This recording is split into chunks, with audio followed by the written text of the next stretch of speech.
dit, c'est le micronutriment le plus important. Mais il faut que cette importance-là ressorte dans la présentation. Il faut qu'on s'en concentre que ce que vous dites là, c'est important. Mais malheureusement, moi, c'est, je ne sais pas, la conclusion que j'ai entendue.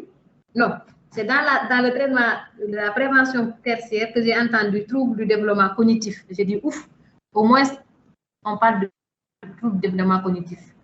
Mais c'est le risque.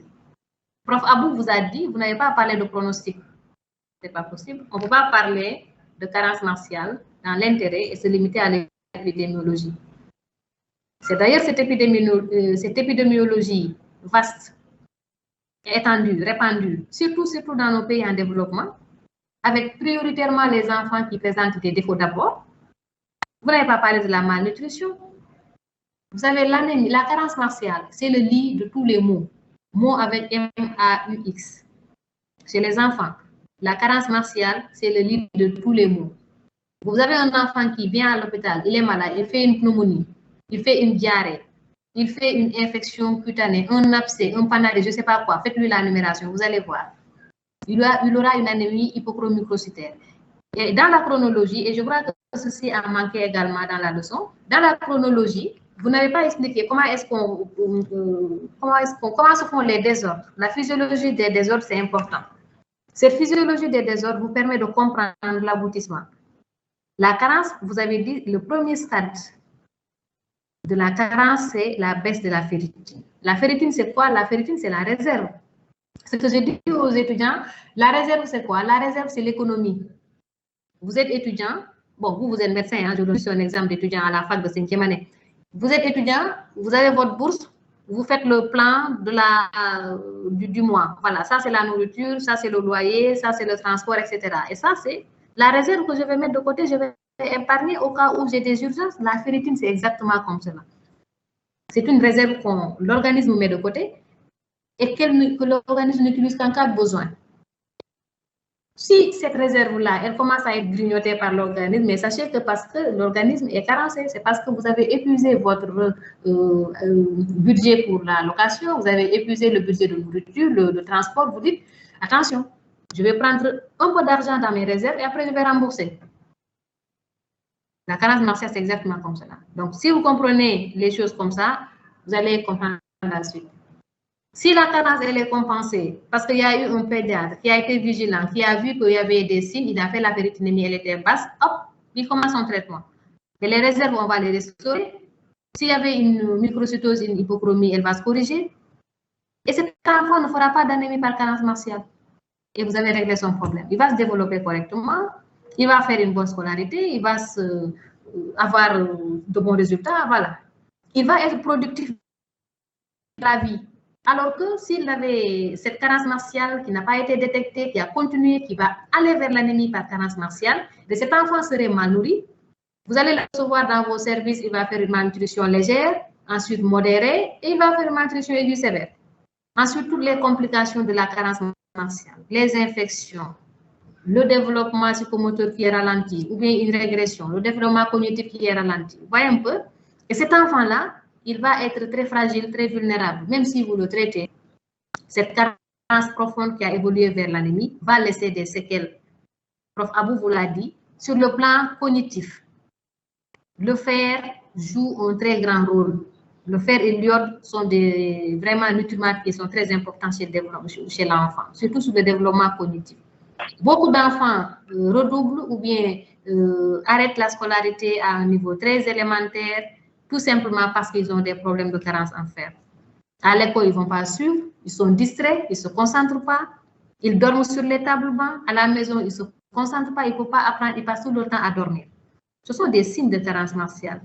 Et ce sont ces signes-là qu'il faut savoir détecter en tant que pédiatre, les explorer et puis après, faire le traitement à temps.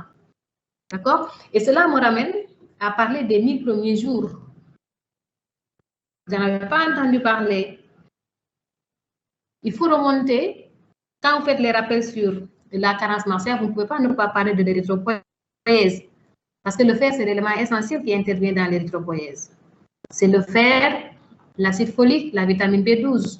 Mais les proportions du fer sont 2 fois plus importantes que les proportions de l'acide folique et de et de la vitamine. Ce qui fait que si vous faites un bon rappel sur l'érythropoïèse, expliquant un tout petit peu les besoins en fait dans cette érythropoïèse, cela vous permettrait de mieux comprendre la suite et de parler également des constantes érythrocytaires dans les rappels. Parce que vous ne pouvez pas parler de canal facial sans expliquer pourquoi vous avez l'hypochromie, pourquoi vous avez la microcytose. Comment faire les calculs, il faut que le rappel, c'est important. Maintenant, tout le reste, moi, je l'aurais mis dans un chapitre, vraiment pour bien développer la physiologie, la physiopathologie, les besoins, les apports, les carences, les mécanismes, les différents stades, la régulation. Vraiment, ce serait génial. Et le faire dont vous avez parlé dans la définition, vous attendrez la physiopathologie pour en parler et faire des rappels nécessaires. Alors, vous avez parlé de sources de fer. À mon avis, vous avez projeté un tableau au tout début. C'était juste après les apports. À mon avis, ce tableau correspond aux sources de fer. Donc, il n'y avait pas de titre. Hein. J'ai vu un tableau où il n'y avait pas de titre. Et voilà, j'ai proposé un titre, donc sources de fer ou je ne sais pas, quelque chose comme ça, pour un peu justifier le titre. C'était dans, voilà, je crois que c'est ici. Il n'y a pas de titre. En général, une diapositive, il faut un titre pour qu'on puisse se situer. Est-ce qu'on est dans le chapitre du rappel ou bien on est dans le chapitre de l'intérêt ou bien dans le chapitre de physiopathologie ou voilà, il faut un titre. Alors, la répartition, tout ce qui est biologie, vous l'avez vraiment très bien fait. Les mécanismes, vraiment, il faut mieux les développer parce que ce sont ces mécanismes qui vous permettent de comprendre les facteurs de risque et qui vous permettent de comprendre l'évolution ultérieure. Parce que vous avez le défaut d'apport, c'est vraiment la cause la plus fréquente dans nos pays. Défaut d'apport. Défaut d'absorption, ce sont les maladies chroniques, surtout digestives. Et souvent, il y a beaucoup d'enfants qui présentent ces pathologies digestives et qui passent inaperçues parce qu'à chaque fois qu'ils viennent à l'hôpital, ils ont une anémie, on leur donne du fer, ils vont continuer à prendre du fer éternellement, on ne sait pas pourquoi, parce qu'on ne les a jamais explorés. Les excès de perte, quand vous parlez des hémorragies, il faut dire que c'est chronique. Une hémorragie aiguë n'entraîne pas d'anémie par carence martiale. Une hémorragie aiguë entraîne une anémie aiguë. Et dans ce cas, vous avez une anémie normocytaire ou à la limite macrocytaire, jusqu'à ce que l'organisme réagisse. Donc, quand vous parlez d'hémorragie, il faut vraiment nuancer. Ce sont des saignements chroniques qui évoluent à bas bruit, qui font perdre du fer parce que les globules rouges qui sont perdus contiennent du fer. Et si vous avez fait un rappel sur l'érythropoïèse, on l'aurait compris. Alors, je suis votre plan, hein, honnêtement, parce que c'est à partir de votre plan que je me situe pour faire les commentaires. Mais votre plan, il faut le reprendre. Il n'est pas bon. Il ne colle pas avec votre titre. Si vous faites signe, là, vraiment, c'est une leçon à part, anémie par carence martiale. Et là, c'est la troisième partie de votre leçon, c'est le troisième chapitre. Vous parlez déjà d'anémie par carence martiale. Et anémie carentielle, anémie c'est féminin, donc carentielle doit prendre 2 L à la fin. Et si vous dites, même si on vous suit dans votre plan, si vous parlez de l'enfant d'âge scolaire, vous devez parler des autres enfants. Même si on vous suit dans votre plan, vous avez